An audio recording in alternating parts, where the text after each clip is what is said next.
Welcome to the bold analysis, ladies and gentlemen. I want to make a special shout out to the owner of Kivuli Villas in Diani Beach, Mr. Jeremiah Kombo Mangale, my good friend, all the way from Switzerland. Kivuli Villas, that is the place to be.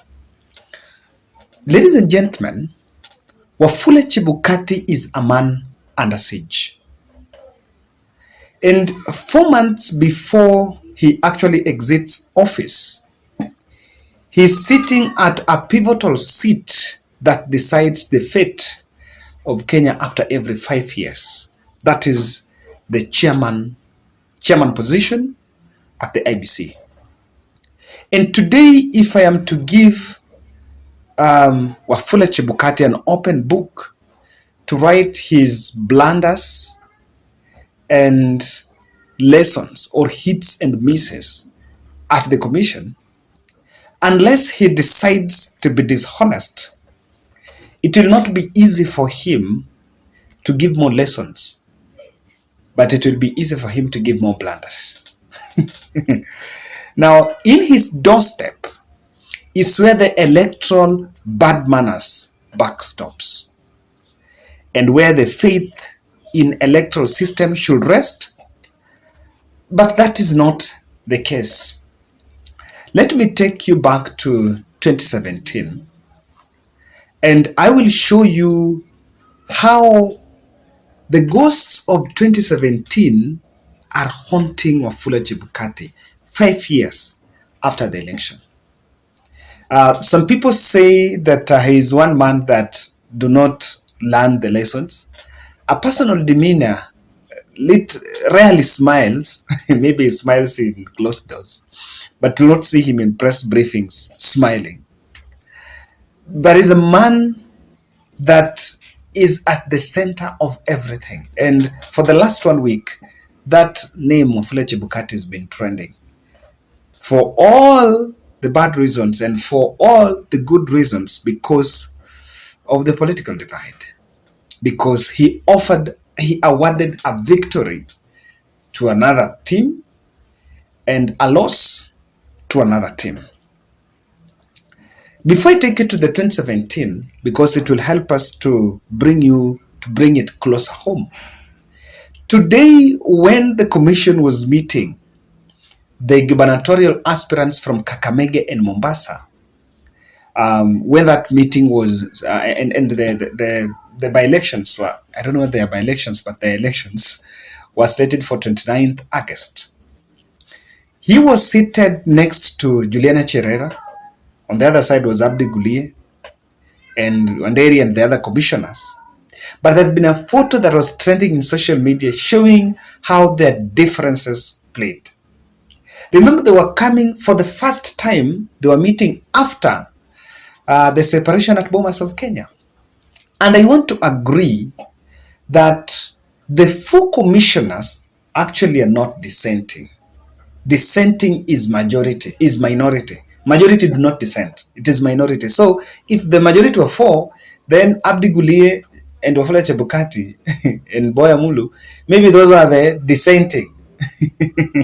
I saw that argument from Macau Tour. Yes, Raila Odinga's spokesperson, and it was a very interesting argument. Now, when you watch, and I want you to see the photo there. If you look at this photo, I am telling you, Juliana Cherera and Wafula Chebukati, they were just sitting there by the virtue that they are commissioners, but you could see a big split.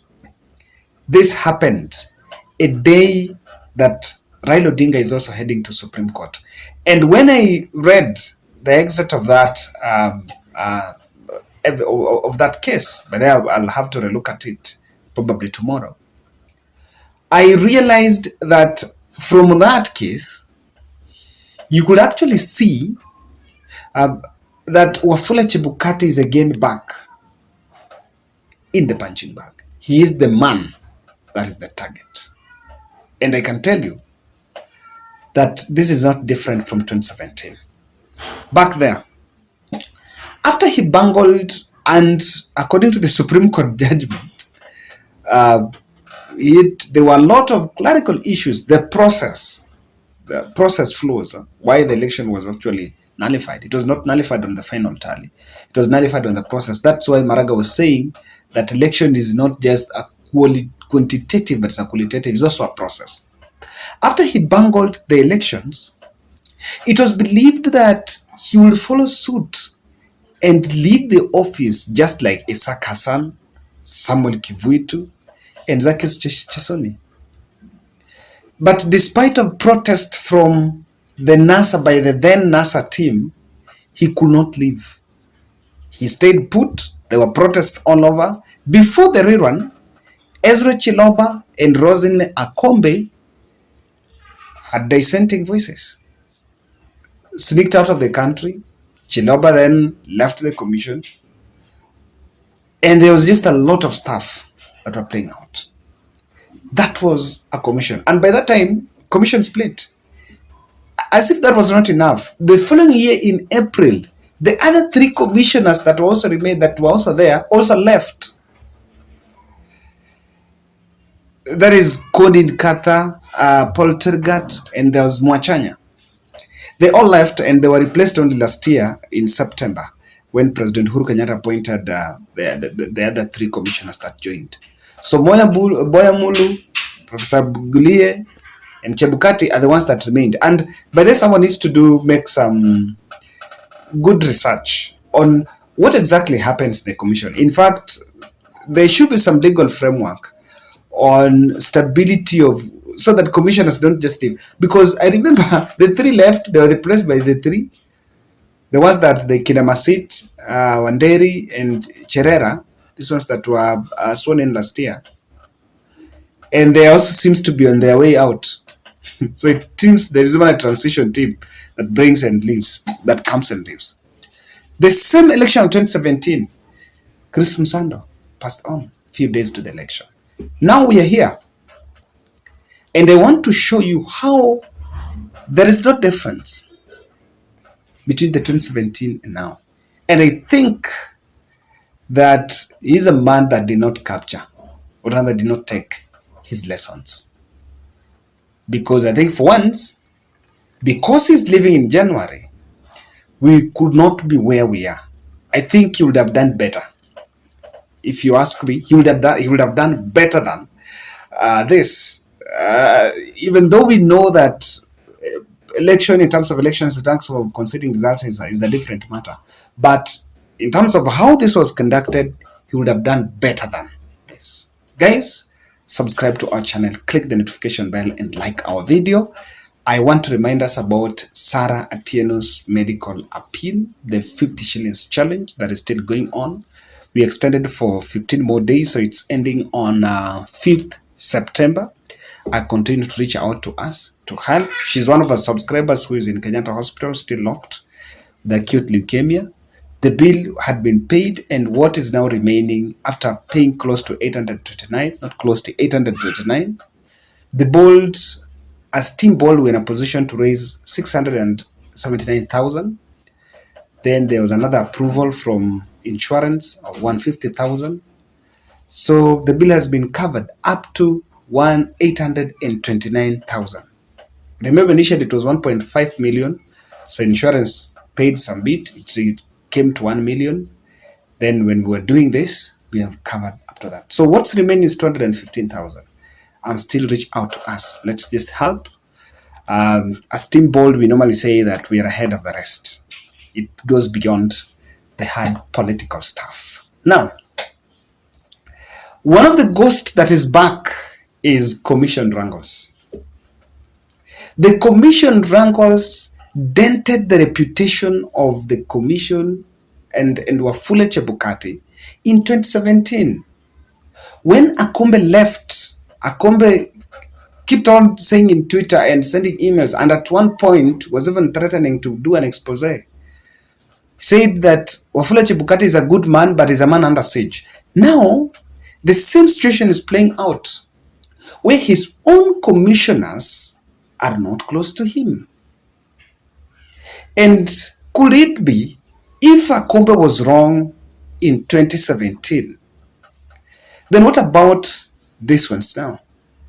And I don't mean that he is the problem, but it shows that there is a common denominator.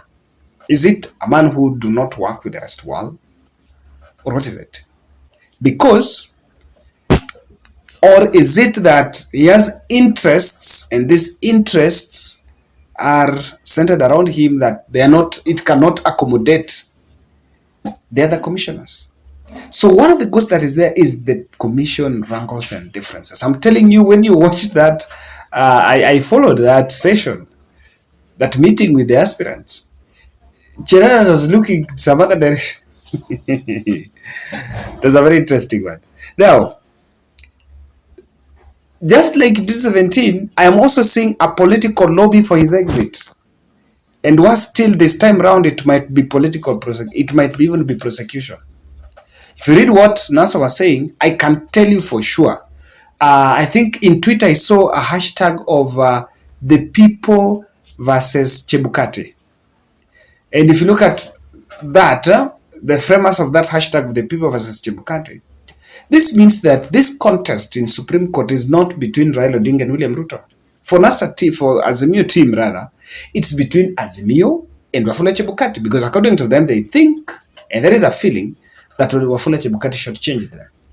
So the political lobby for him in this time round, it will even, whichever way the Supreme Court verdict comes, he will be on the target. Either if they nullify or so, or at the hearing time, exposés are done, because not everything will be right and not everything will be wrong. But there is a lot of mention about Wafula Chebukati in Azimio la Umoja's petition.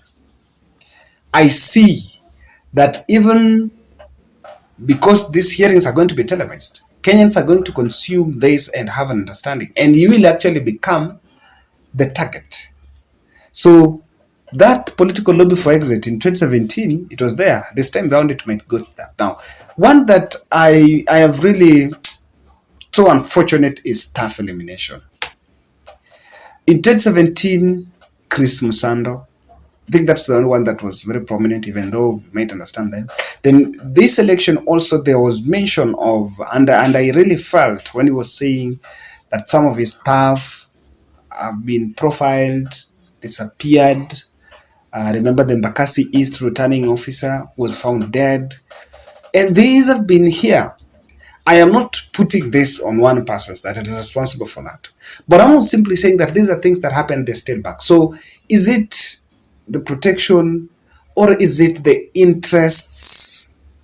And the challenge here is political alienations. I think if for one something that Wafula Chebukati would have done is to make sure that it's just free and fair. In my opinion, of course, there were some flaws. Whether it had an impact on the final tally, but in the process, there were some flaws. A lot of things that did not add up. A lot of goalpost change, manual, digital register.